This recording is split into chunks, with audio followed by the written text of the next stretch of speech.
देखिए general studies paper 2 जो होता है सामान्य अध्ययन का, उसमें बिहार स्पेशल, जीएस जीके और करंट अफेयर्स के प्रश्न पूछे जाते हैं। और इस बार जो बीपीएससी टीआरई 3.0 जो हुआ था मार्च महीने में 2024 में, जो रद्द हो गया था, उसमें जिस प्रकार के प्रश्न पूछे गए थे, जिस लेवल के प्रश्न पूछे गए थे, ठीक उसी पैटर्न और उसी लेवल पर आधारित इम्पॉर्टेंट क्वेश्चंस को इस सेशन में हम डिस्कस करेंगे। और देखिए ये सभी के लिए इम्पॉर्टेंट है, क्लास 1 to 5 के लिए भी, 6 to 8 के लिए भी, 9th-10th के लिए भी और 11-12 के लिए भी इम्पॉर्टेंट है, सभी के लिए इम्पॉर्टेंट है। ठीक है ना। बीपीएससी टीआरई 3.0 री exam 2024, GS GK, Bihar special और करंट अफेयर्स। ठीक है ना। बड़ा ही इम्पॉर्टेंट सेशन है, इसको ध्यानपूर्वक पूरा देखिएगा। और फ्रेंड्स एक बार प्लीज़ सभी लोग सेशन को फटाफट लाइक कर दीजिए।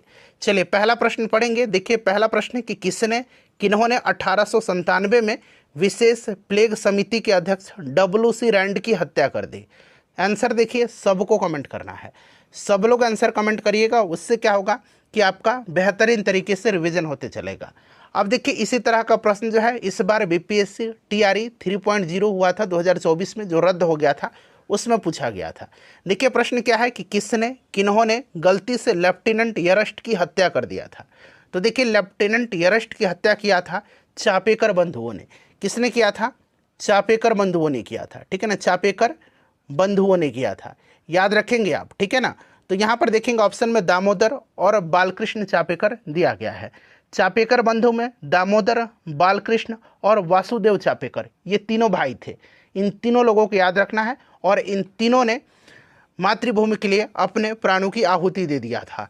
नाम मैंने बताया है दामोदर चापेकर, बालकृष्ण चापेकर और वासुदेव चापेकर। ठीक है ना। चलिए अब ये वाला प्रश्न जो है इसका आंसर आप कमेंट करके मुझे बताइए कि किन्होंने 1897 में विशेष प्लेग समिति के अध्यक्ष WC रैंड की हत्या कर दिया था, बताइए। तो फ्रेंड्स देखिए प्लेग के समय हुआ था क्या कि प्लेग के समय जो अंग्रेज थे ये काफ़ी ज़्यादती करते थे, और इसी ज़्यादती से प्रभावित होकर के चापेकर बंधुओं ने जो है आपका दामोदर और बालकृष्ण चापेकर ने विशेष प्लेग समिति के अध्यक्ष और भारतीय सिविल सेवा का अधिकारी WC रैंड की हत्या कर दिया था। तो यहाँ पर देखिए दामोदर एवं बालकृष्ण चापेकर होगा। ठीक है ना, इस चीज़ को आप ध्यान रखेंगे। और ये जो आपके चापेकर बंधु थे पुणे में प्लेग महामारी को नियंत्रित करने के नाम पर रैंड के तहत ब्रिटिश अधिकारियों के द्वारा किए गए अत्याचारों के ये खिलाफ थे। ठीक है। अच्छा ये तो हो गया आपका, ये दो प्रश्न हो गए। देखिए इसी पैटर्न पर आधारित हमने आज की इस प्रश्न को रखा हुआ था। ठीक है ना। तो ये दोनों याद रखिएगा, रैंड और यरस्ट दोनों की हत्या किसने किया था? तो दामोदर और बालकृष्ण चापेकर ने किया था। अब यहाँ से कुछ मैं आपको इम्पॉर्टेंट पॉइंट्स बताने जा रहा हूँ, आप उसको जरूर ही ध्यान रखिएगा। देखिए 30 अप्रैल 1908 की घटना है। ठीक है ना, 30 अप्रैल, यहाँ मैं लिखता हूँ 30 अप्रैल 1908 की ये घटना है, आपको याद भी होगा, मुजफ्फरपुर बम कांड। ठीक है ना। देखिए प्रफुल्ल चाकी और खुदीराम बोस थे इसमें। प्रफुल्ल चाकी और खुदीराम बोस ने 30 अप्रैल 1908 को मुजफ्फरपुर के जज किंग्सफोर्ड की हत्या का प्रयत्न किया था, लेकिन गलती से बम जाकर कैनेडी की गाड़ी पर गिर गया था। ठीक है। उसके बाद क्या हुआ था कि प्रफुल्ल चाकी ने आत्महत्या कर लिया था और खुदीराम बोस को 11 अगस्त 1908 को फांसी की सज़ा दिया गया था। तो ये दोनों आप डेट याद रखिएगा, खुदीराम बोस को 11 अगस्त 1908 को फांसी की सज़ा दिया गया था। अच्छा अब आता है नाम मदन लाल ढींगरा का। देखिए मदन लाल ढींगरा जो थे इन्होंने 1 जुलाई 1909 को, याद रख सकते हैं 1 जुलाई 1909 या केवल 1909 से भी काम चल सकता है। 1 जुलाई 1909 को विलियम कर्जन वाइली की गोली मार करके हत्या कर दिया था। ठीक है ना, विलियम कर्जन वाइली की गोली मार करके हत्या किया था मदन लाल ढींगरा ने। और 16 अगस्त 1909 को मदन लाल ढींगरा को मृत्युदंड दिया गया था। ये हो गई। अब आइए देखिए 21 दिसंबर 1909 की घटना है ये, 21 दिसंबर 1909 की। ठीक है ना। अनंत कन्हारे, यहाँ मैं लिख देता हूँ अनंत कान्हरे ने, याद रखिएगा अनंत कान्हरे ने। ठीक है। इन्होंने जैक्सन की गोली मार दिया था। इन्होंने जैक्सन को गोली मारा था। किसको गोली मारा था? इन्होंने जैक्सन को गोली मारा था। जैक्सन को गोली किसने मारा था? अनंत कान्हरे ने। ठीक है। अच्छा उधम सिंह ने, याद होगा उधम सिंह जो है, उधम सिंह। ठीक है ना, उधम सिंह आपको काफ़ी याद होगा और बीपीएससी ये प्रश्न पूछ भी चुका है। उधम सिंह ने 1940 में उधम सिंह ने 1940 में जो है माइकल ओडायर की हत्या कर दिया था। माइकल ओडायर की हत्या कर दिया था किसने? उधम सिंह ने। तो फ्रेंड्स ये सारा पॉइंट जितना भी मैंने आपको बताया है ये ध्यान रखेंगे, हो सकता है बीपीएससी इस तरह के प्रश्न इस बार पूछ ले, ठीक है ना। तो ये मैंने उसी पैटर्न पर प्रश्न रखा हुआ था जिस पैटर्न पर इस बार बीपीएससी ने प्रश्न पूछा है, ठीक है ना। तो इन दोनों का आंसर होगा आपका दामोदर और बालकृष्ण चापेकर, ठीक है ना friends. Option C right answer हो जाएगा और यहाँ पर ऑप्शन बी करेक्ट आंसर इस प्रश्न का हो जाएगा। चलिए उसके बाद देखिए अगला प्रश्न है, नेक्स्ट क्वेश्चन है कि कांग्रेस ने जालियांवाला बाग हत्याकांड की जांच के लिए किसके नेतृत्व में एक आयोग नियुक्त किया था? चलिए बताएंगे इसका राइट आंसर क्या होगा फ्रेंड्स। कांग्रेस ने जालियांवाला बाग हत्याकांड की जांच के लिए किसके नेतृत्व में एक आयोग नियुक्त किया था? चलिए सब लोग आंसर कमेंट करिए। अब यहाँ पर फ्रेंड्स ध्यान दीजिए, देखिए जालियांवाला बाग हत्याकांड की जो घटना थी ये कब हुई थी? तो देखिए जालियांवाला बाग हत्याकांड जो हुआ था ये 13 अप्रैल 1919 को हुआ था। 13 अप्रैल 1919 की ये घटना है और इस बार बीपीएससी ने पूछा था कि ये किस दिन हुआ था। तो फ्रेंड्स ये वैसाखी के दिन हुआ था, ठीक है ना। ये वैसाखी के दिन हुआ था, ये भी आप ध्यान रख सकते हैं और डेट भी आपको याद रखना है कि 13 अप्रैल 1919 की घटना है जालियांवाला बाग हत्याकांड, ठीक है ना। उसके बाद देखिए फ्रेंड्स हुआ क्या था कि जालियांवाला बाग हत्याकांड की जांच के लिए सरकार ने 19 अक्टूबर 1919 को लॉर्ड हंटर की अध्यक्षता में एक कमेटी का गठन किया था, ठीक है। इसमें 5 अंग्रेज और 3 भारतीय थे। इसमें 5 अंग्रेज थे और 3 भारतीय थे। ये जो आपका सरकार था उसने गठन किया हुआ था 19 अक्टूबर 1919 को लॉर्ड हंटर की अध्यक्षता में, ठीक है ना। इसमें 5 अंग्रेज थे और 3 भारतीय थे। 3 भारतीयों का नाम आपको याद रखना है, सर चिमनलाल सीतलवाड़, साहबजादा सुल्तान अहमद और जगत नारायण। ये 3 नाम आपको याद रखना है। इसमें 3 भारतीय थे और 5 अंग्रेज थे, ठीक है। सर चिमनलाल सीतलवाड़, साहबजादा सुल्तान अहमद और जगत नारायण। ये प्रश्न बीपीएससी ने पूछा भी हुआ है। उसके बाद क्या हुआ था, कांग्रेस ने भी जालियांवाला बाग हत्याकांड की जांच के लिए एक आयोग नियुक्त किया था और मदन मोहन मालवीय के नेतृत्व में यह आयोग नियुक्त किया था, ठीक है ना। तो यही प्रश्न में पूछा गया है कि कांग्रेस जालियांवाला बाग हत्याकांड की जांच के लिए किसके नेतृत्व में एक आयोग नियुक्त किया था? तो पंडित मदन मोहन मालवीय के नेतृत्व में। और इसमें मोतीलाल नेहरू और गांधी जी भी अन्य सदस्य थे। मोतीलाल नेहरू और गांधी जी भी सदस्य थे, ठीक है ना। मोतीलाल नेहरू, ठीक है ना, और गांधी जी भी सदस्य थे, ठीक है ना। तो ये भी आप ध्यान रख सकते हैं। वो जो मैंने 3 भारतीयों का नाम बताया था जो हंटर की अध्यक्षता में कमेटी का गठन किया गया था जिसमें 5 अंग्रेज और 3 भारतीय थे, तो ये 3 भारतीयों का नाम आप जरूर याद रखेंगे। एक बार मैं और बता देता हूँ। चलिए, चिमनलाल सीतलवाड़, साहबजादा सुल्तान अहमद और जगत नारायण। चलिए फ्रेंड्स अगला प्रश्न है, देखिए 1942 के आंदोलन में लोगों ने जगलाल चौधरी के अगुवाई में कहाँ पर राष्ट्रीय सरकार की स्थापना किया था? अब यहाँ पर थोड़ा सा आप ध्यान दीजिएगा, 1942 भारत छोड़ो आंदोलन की बात हो रही है, ठीक है। अब देखिए यहाँ पर ये प्रश्न पूछा गया है बीपीएससी के द्वारा टीचर एग्जाम में। देखिए प्रश्न क्या था कि 1942 के आंदोलन में लोगों ने सियाराम सिंह के अगुवाई में, और यहाँ पर प्रश्न क्या है कि जगलाल चौधरी के अगुवाई में, ठीक है ना। और बीपीएससी ने पूछा हुआ है कि सियाराम सिंह की अगुवाई में कहाँ पर राष्ट्रीय सरकार की स्थापना किया हुआ था। तो देखिए अब यहाँ पर आप लोग थोड़ा सा ध्यान दीजिएगा। देखिए बिहार में जो है आपके भागलपुर में सियाराम सिंह के नेतृत्व में राष्ट्रीय सरकार की स्थापना किया गया था। कहाँ पर? भागलपुर में। किसके नेतृत्व में? तो सियाराम सिंह के नेतृत्व में, ठीक है। सियाराम सिंह के नेतृत्व में भागलपुर में। और सुल्तानपुर में जो है जगलाल चौधरी के नेतृत्व में किया गया था। सुल्तानपुर में जो है जगलाल चौधरी के नेतृत्व में किया गया था। तो ये दोनों आप याद रखेंगे। देखिए ठीक मैंने वही पैटर्न रखा हुआ है जो बीपीएससी टीआरई में प्रश्न पूछा जाता है, ठीक है। अच्छा याद रखेंगे एक और पॉइंट कि 1942 में, देखिए 1942 में जो था सारण को, किसको? सारण को अपराधी जिला घोषित किया गया था। प्रश्न सीधे पूछा जाता है कि 1942 में किसको अपराधी जिला घोषित किया गया था? तो सारण जिला को अपराधी जिला घोषित किया गया था, ठीक है। इस चीज़ को आप याद रखिएगा, बड़ा ही इम्पॉर्टेंट है फ्रेंड्स, ठीक है। चलिए अच्छा, कल मैंने आपको बताया था पटना सचिवालय वाला जो गोलीकांड था 11 अगस्त 1942 की सचिवालय गोलीकांड, ठीक है ना, 11 अगस्त 1942 की, 11 अगस्त 1942 की। तो ये सब आप याद रखिएगा। चलिए बड़ा ही इंपॉर्टेंट क्वेश्चन है सारे के सारे। चलिए अब अगला प्रश्न कर लेंगे। नेक्स्ट क्वेश्चन है हमारा, ये दोनों हो गए हैं प्रश्न। हाँ, अब देखिए कुंवर सिंह ने अपने अंतिम समय में किस अंग्रेज कैप्टन के साथ युद्ध किया था? कुंवर सिंह ने अपने अंतिम समय में किस अंग्रेज कैप्टन के साथ युद्ध किया था? चलिए बताएंगे। अच्छा, ये प्रश्न देखिए कुंवर सिंह से संबंधित बीपीएससी टीआरआई में प्रश्न पूछा जाता है। जैसे कि आपका बिहार में 1857 की क्रांति का नेतृत्व किसने किया था?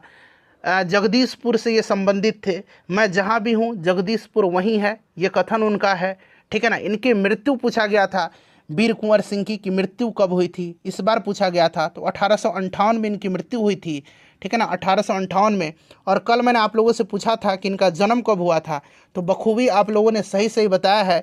इनका जन्म हुआ था 1777 में, ठीक है ना, 1777 में।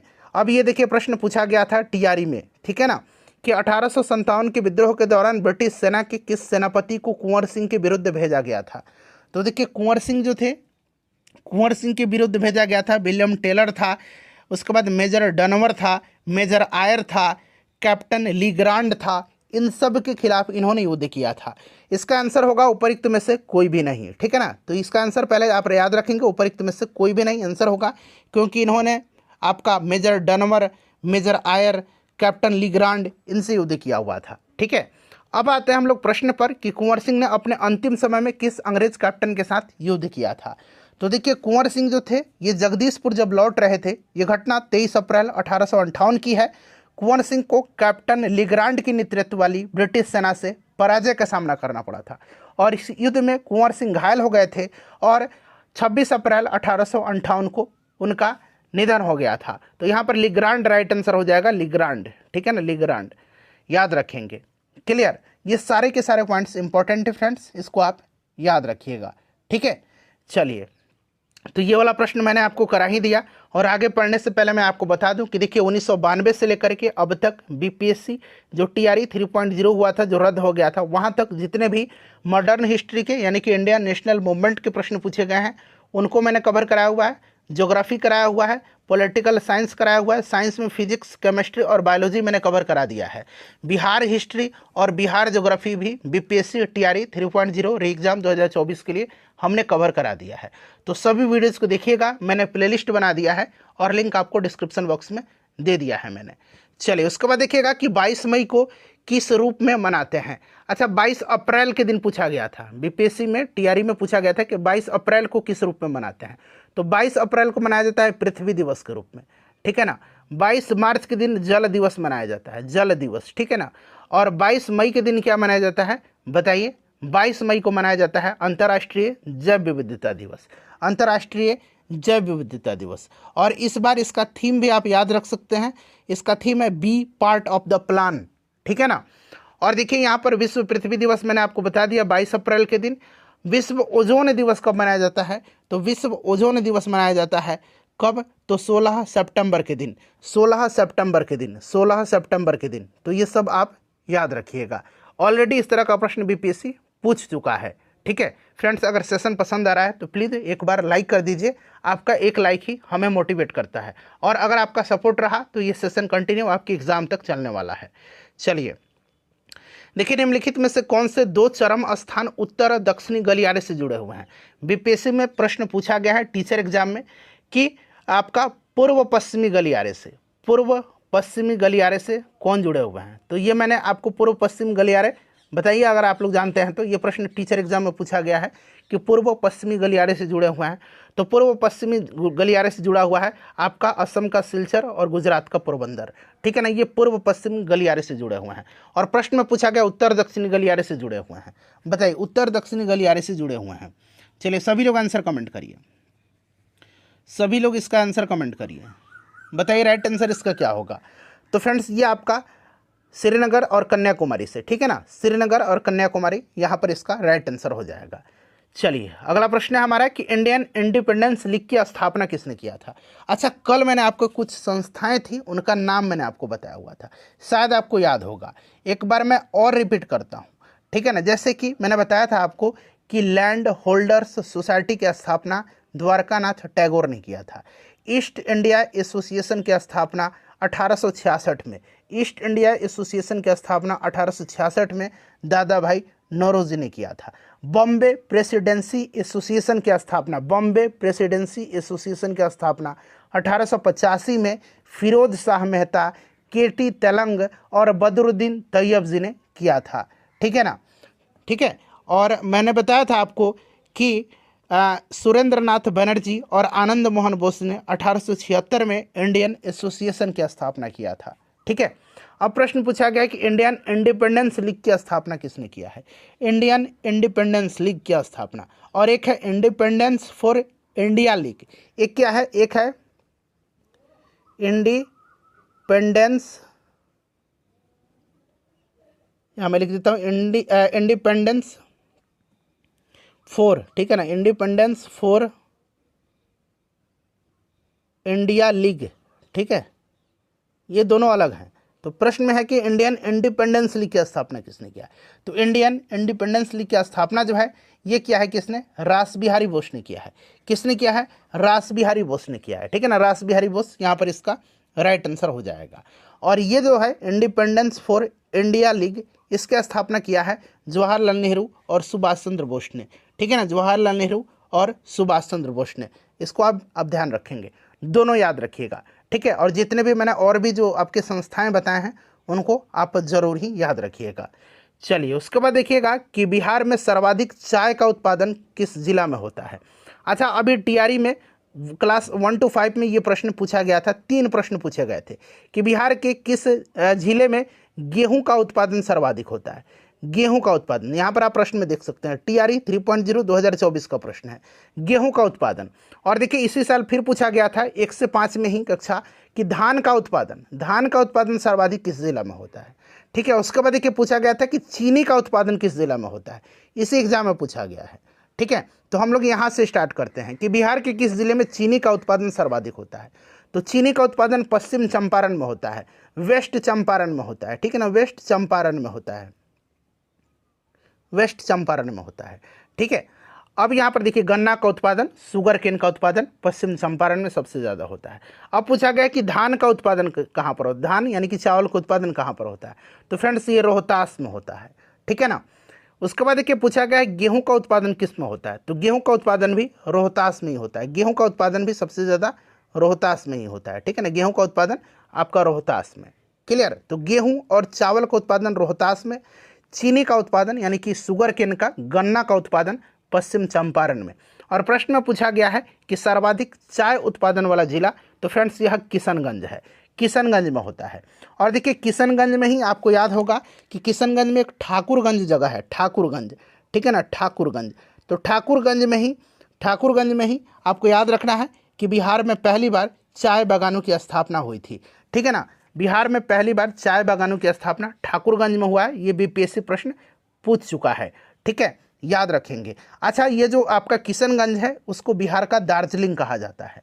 ठीक है, याद रखिएगा। और फ्रेंड्स देखिए ध्यान दीजिएगा, जूट का उत्पादन सबसे ज़्यादा किस जिला में होता है? जूट का उत्पादन पूर्णिया में होता है। ठीक है ना, पूर्णिया में होता है। तो जूट हो गया, चावल और आपका धान हो गया, मतलब धान और गेहूं हो गया, चावल धान और गेहूं एक ही चीज़ है ना, चावल धान। ठीक है, तो ये रोहतास हो गया, और चीनी आपका हो गया कहाँ पर? पश्चिम चंपारण में। तो ये सब पॉइंट आप याद रखिएगा। चलिए, ये वाला हो गया आपका, गेहूं का उत्पादन रोहतास, धान यानी कि चावल का उत्पादन रोहतास। उसके बाद देखिए सबसे ज़्यादा चीनी का उत्पादन यानी कि गन्ना का उत्पादन, शुगर केन, पश्चिम चंपारण। चलिए, अब आ गया प्रश्न ये वाला। पहले ये वाला प्रश्न देखिए कि 1912 में पटना में होने वाले भारतीय राष्ट्रीय कांग्रेस के अधिवेशन के अध्यक्ष कौन थे? तो देखिए 1912 में बिहार में भारतीय राष्ट्रीय कांग्रेस का पहला अधिवेशन हुआ था बांकीपुर पटना में। कहाँ पर? बांकीपुर पटना में, बांकीपुर पटना में। ठीक है, याद रखिएगा। और उसी की अध्यक्षता पूछा गया है कि किसने किया था। और देखिए ये वाला प्रश्न टीआरई में पूछा जा चुका है, हालांकि ये भी बांकीपुर वाला अधिवेशन भी टीआरई में पूछा जा चुका है। यहाँ पर पूछा गया था कि 1922 में आयोजित भारतीय राष्ट्रीय कांग्रेस के गया अधिवेशन के अध्यक्ष कौन थे? तो 1922 में दूसरी बार गया में भारतीय राष्ट्रीय कांग्रेस का जो है अधिवेशन हुआ था, और इसकी अध्यक्षता चित्तरंजन दास ने किया था, CR दास ने किया था। ठीक है ना, CR दास ने किया था।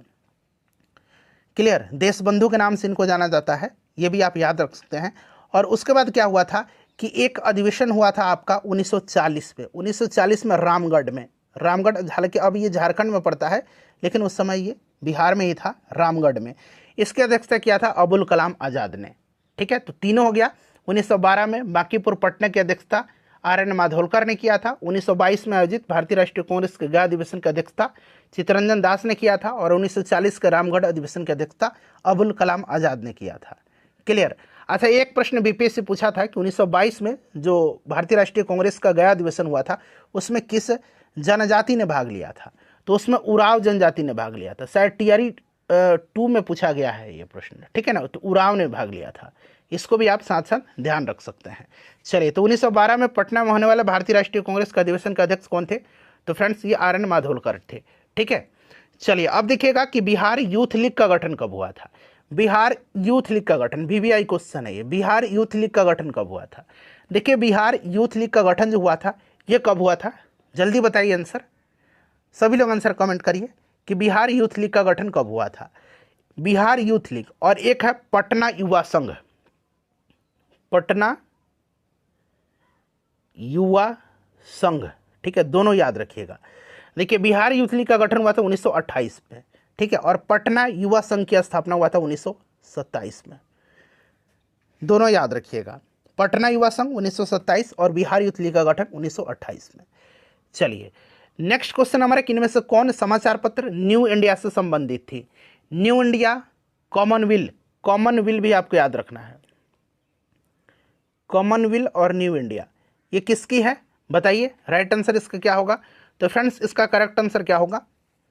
तो ये एनी बेसेंट है संबंधित, एनी बेसेंट, ठीक है ना, एनी बेसेंट है, याद रखिएगा, एनी बेसेंट।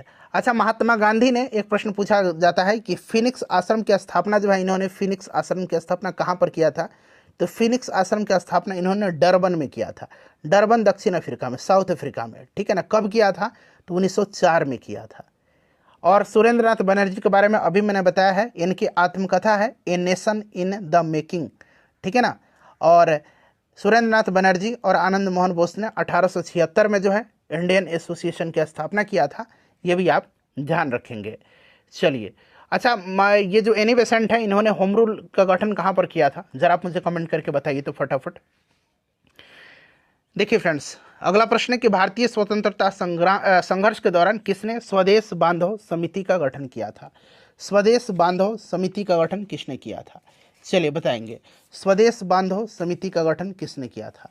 स्वदेश बांधो समिति का गठन बताइए, स्वदेश बांधो समिति का गठन किसने किया था? काफ़ी इंपॉर्टेंट है।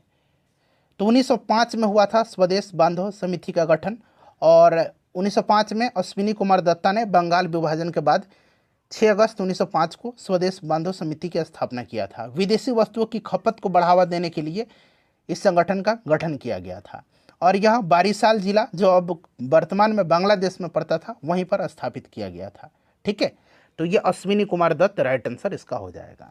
अच्छा, सूर्यसेन जो है, ये आपको याद होगा, चटगांव शस्त्रागार जो षड्यंत्र था, आपको याद होगा, ठीक है ना। सूर्यसेन जुड़े हुए थे चटगांव विद्रोह से। 1930 की यह घटना है, 18 अप्रैल 1930 की चटगांव विद्रोह, जिसको कि चटगांव शस्त्रागार छापा या चटगांव विद्रोह के नाम से जाना जाता है। ठीक है ना फ्रेंड्स, इसको आप याद रखिएगा। चलिए, तो याद रखिए ना आपको कि भारतीय स्वतंत्रता संघर्ष के दौरान किसने स्वदेश बांधो समिति का गठन किया था? तो अश्विनी कुमार दत्ता ने किया था। चलिए, उसके बाद देखिए अगला प्रश्न कि पाकिस्तान और द पार्टीशन ऑफ इंडिया पुस्तक जो है, इसको लिखा किसने है? पाकिस्तान और द पार्टीशन ऑफ इंडिया। चलिए फटाफट आंसर कमेंट करिए, सबको आंसर कमेंट करना है। मैंने बोला था ना कि सब लोग आंसर कमेंट करिएगा। पाकिस्तान और द पार्टीशन ऑफ इंडिया किसने लिखा है? चलिए राइट आंसर इसका कमेंट करिए, सब लोग इसका आंसर कमेंट करिए। बताइए, पाकिस्तान और द पार्टीशन ऑफ इंडिया किसने लिखा है? तो फ्रेंड्स इसको लिखा है भीमराव अम्बेडकर जी ने, ठीक है ना। तो डॉक्टर भीमराव रामजी अम्बेडकर जिन्होंने भी आंसर दिया है, बिल्कुल उनका राइट आंसर है। ठीक है, चलिए उसके बाद देखिए अगला प्रश्न कि किस वर्ष इंदिरा गांधी विकास अनुसंधान संस्थान यानी कि IGDR का उद्घाटन किया गया? IGIDR का मतलब क्या है? Indira Gandhi institute of development research, ठीक है ना। तो पूछा गया है कि इसका उद्घाटन जो है किया गया था कब? बताइए राइट आंसर इसका क्या होगा? ये मुंबई में है, ठीक है ना। IGIDR यानी कि Indira Gandhi institute of development research 1987 में इसका उद्घाटन किया गया था, 1987 में किया गया था। तो इस तरह से अब जो संस्थाएं हैं उनका स्थापना वर्ष भी पूछ रहा है BPSC, तो ये आप ध्यान रखिएगा। चलिए उसके बाद देखिए 1937-38 के दौरान बिहार में बर्खास्त आंदोलन किसके द्वारा आयोजित किया गया था। ये बीपीएससी का प्रश्न है, जो रेगुलर बीपीएससी होता है सिविल सर्विसेज वाला, उसमें यह प्रश्न पूछा गया था कि 1937-38 के दौरान बिहार में बर्खास्त आंदोलन किसके द्वारा आयोजित किया गया था। बिहार में बर्खास्त आंदोलन कहीं कहीं 1937-38 मिल जाएगा आपको, 1937-39 भी कहीं इस तरह से आपको मिल जाएगा, तो आपको याद रखना है। तो देखिए 1937-38 के दौरान या 1937-39 के दौरान बिहार में आयोजित किया गया था बर्खास्त आंदोलन, और यह आंदोलन बिहार में जो है स्वामी सहजानंद सरस्वती के द्वारा आयोजित किया गया था। और यह आंदोलन जमींदारों द्वारा बर्खास्त भूमि से किराएदारों को बेदखल करने के खिलाफ था, और इसके कारण बिहार किराएदारी अधिनियम और बर्खास्त भूमि कर पारित हुआ था, जो टैक्स है बर्खास्त भूमि टैक्स पारित हुआ था।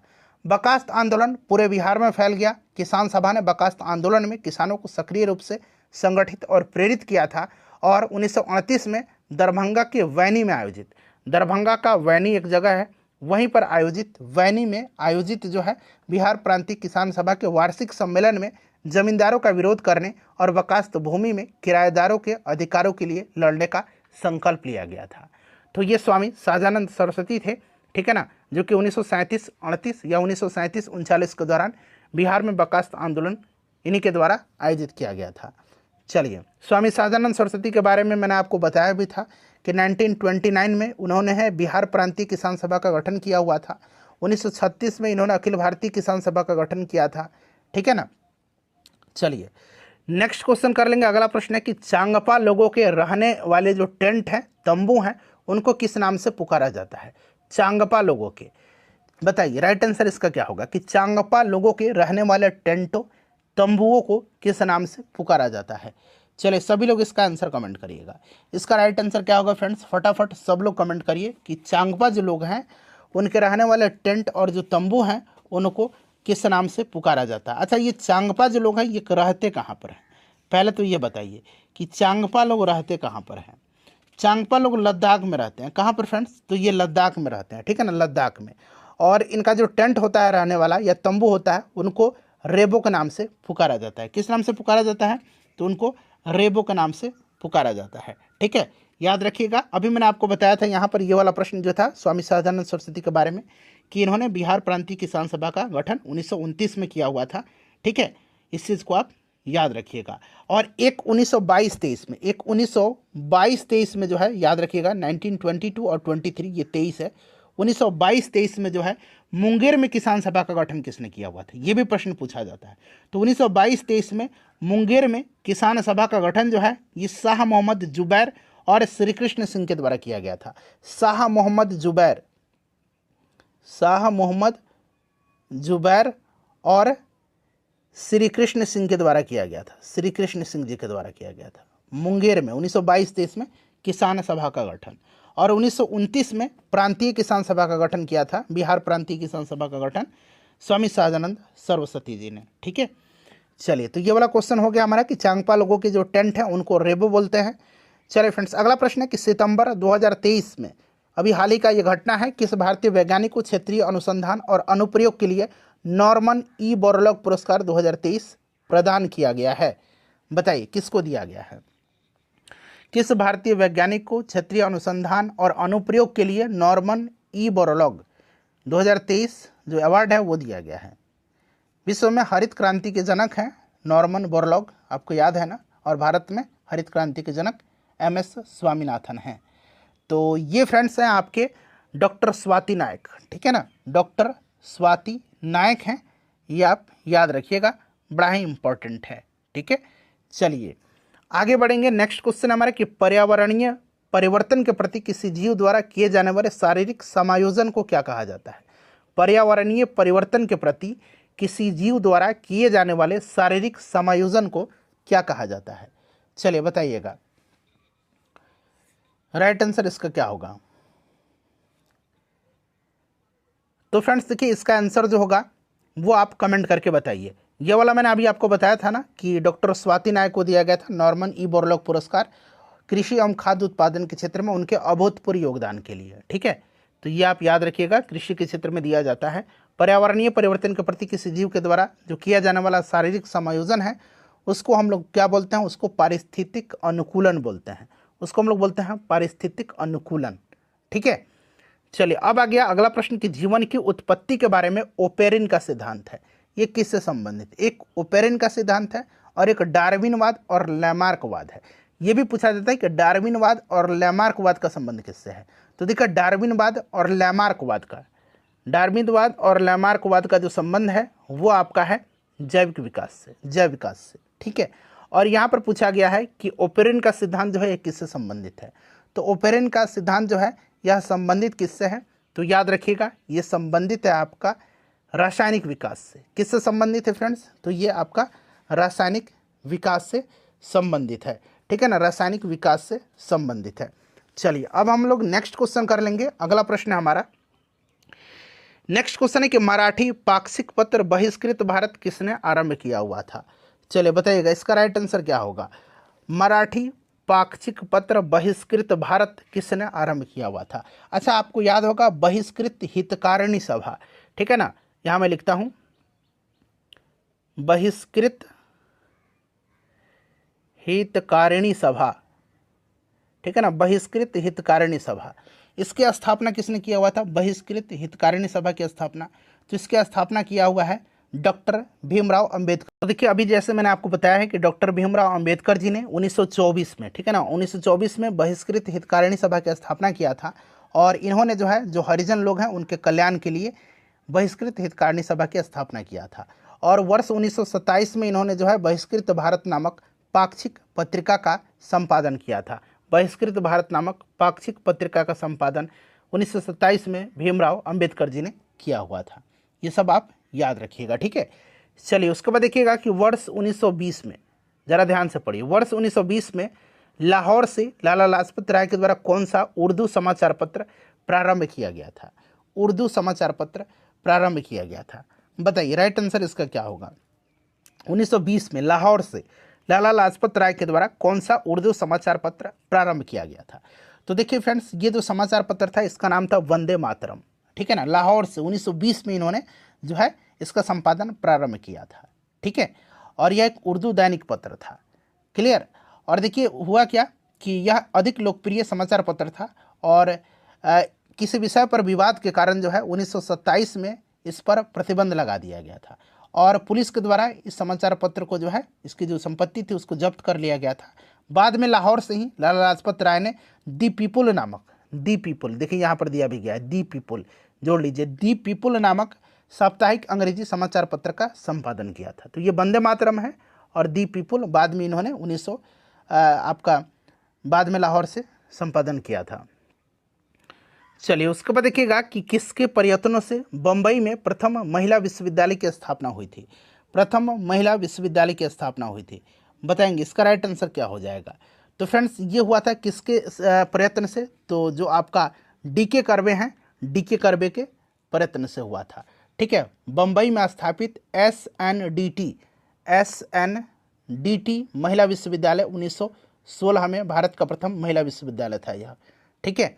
और आपका जो डीके कर्वे हैं ये क्या है, समाज सुधारक और सामाजिक कार्यकर्ता थे और इन्होंने ही बम्बई में जो SNDT महिला विश्वविद्यालय है 1916 में स्थापित किया था और भारत का यह पहला महिला विश्वविद्यालय था, ठीक है। चलिए अगला प्रश्न हमारा कि भारतीय भूवैज्ञानिक सर्वेक्षण की स्थापना कब किया गया था?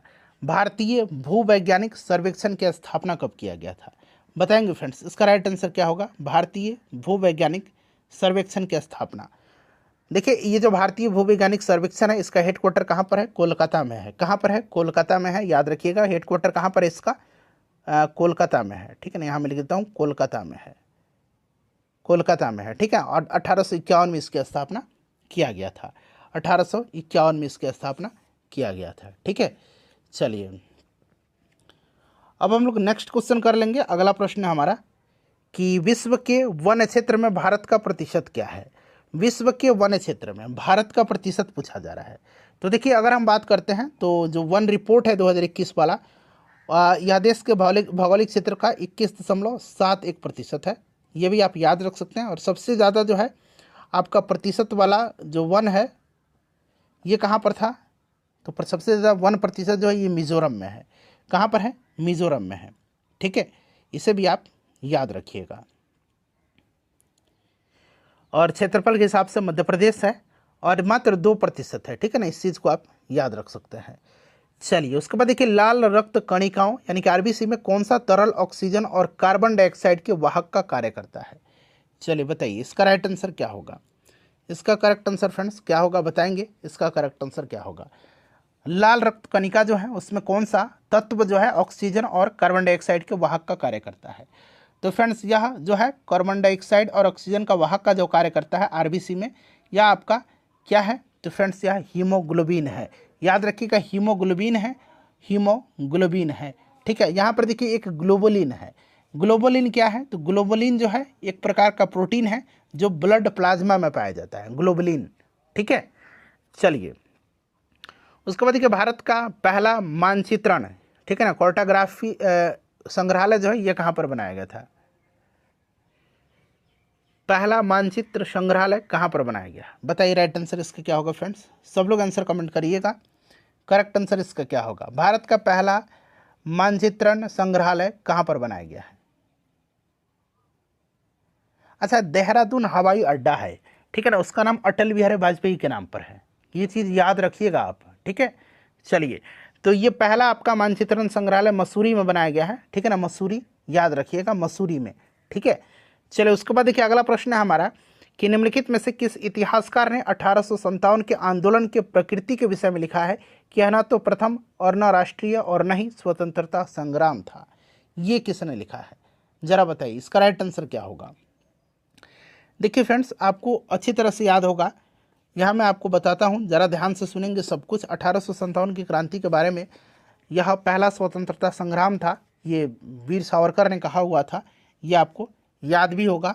और यहाँ प्रश्न में जो पूछा गया है कि न तो प्रथम और न राष्ट्रीय और न ही स्वतंत्रता संग्राम था, यह स्टेटमेंट किसका है। तो फ्रेंड्स देखिए यह जो स्टेटमेंट है, यह स्टेटमेंट किसका है, तो यह आरसी मजूमदार की है। आरसी मजूमदार की पुस्तक British पारामाउंटिसी and Indian resins part 1 में ये स्पष्ट किया गया है, ठीक है। तो यहाँ पर देखिए आरसी मजूमदार राइट आंसर हो जाएगा। और यहाँ पर देखिए टीआर होम्स दिया गया है, टीआर होम्स ने इसे बर्बरता और सभ्यता के बीच युद्ध कहा था, ठीक है। चलिए आगे बढ़ेंगे, अगला प्रश्न करेंगे, किसने कहा था कि महात्मा गांधी भागते भूत की भांति धूल उड़ाते हैं, अस्तर नहीं, लेवल नहीं, ठीक है। किसने कहा था कि महात्मा गांधी भागते भूत की भांति धूल उड़ाते हैं, यह स्टेटमेंट किसका है जरा बताइए, इसका राइट आंसर क्या होगा। तो ये जो कथन है ये किसका है, तो फ्रेंड्स ये भीमराव अंबेडकर जी के द्वारा महात्मा गांधी जी के बारे में कहा गया था, भीमराव अंबेडकर जी के द्वारा, ठीक है। चलिए उसके बाद नेक्स्ट क्वेश्चन है कि रॉलेट एक्ट के विरोध में किसने लगान न देने का आंदोलन चलाने का सुझाव दिया था। चलिए बताइएगा इसका राइट आंसर क्या होगा कि रॉलेट एक्ट के विरोध में किसने लगान न देने का आंदोलन चलाने का सुझाव दिया था। इसका राइट आंसर क्या होगा, सभी लोग इसका आंसर कमेंट करिएगा। तो देखिए रॉलेट एक्ट के विरोध में लगान न देने का आंदोलन चलाने का सुझाव जो है ये स्वामी श्रद्धानंद ने दिया था। किसने दिया था, स्वामी श्रद्धानंद ने दिया था, ठीक है। चलिए उसके बाद नेक्स्ट क्वेश्चन है और ये प्रश्न आपके लिए है, एक प्रश्न हर सेशन में मैं आपके लिए रखता हूँ, ये अच्छा प्रश्न है और आपको पता भी होगा क्योंकि आप बड़ा करंट अफेयर्स पढ़ते हैं।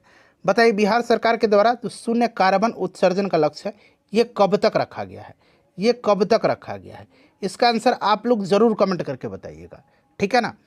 चलिए उसके बाद देखिएगा कि देश में प्रथम कृषि विश्वविद्यालय की स्थापना किस वर्ष हुई थी। देश में प्रथम कृषि विश्वविद्यालय की स्थापना जो है ये किस वर्ष हुई थी, बताइए। देश में प्रथम कृषि विश्वविद्यालय की स्थापना जो है ये कब हुआ था, तो फ्रेंड्स 1960 में हुआ था। कब हुआ था, 1960 में हुआ था प्रथम कृषि विश्वविद्यालय की स्थापना, ठीक है। तो इसको आप याद रखिएगा, राइट आंसर इसका 1960 हो जाएगा। फ्रेंड्स ये पूरा सेशन हमारा आज कंप्लीट होता है, प्लीज़ इसको लाइक करिए और शेयर कर दीजिए।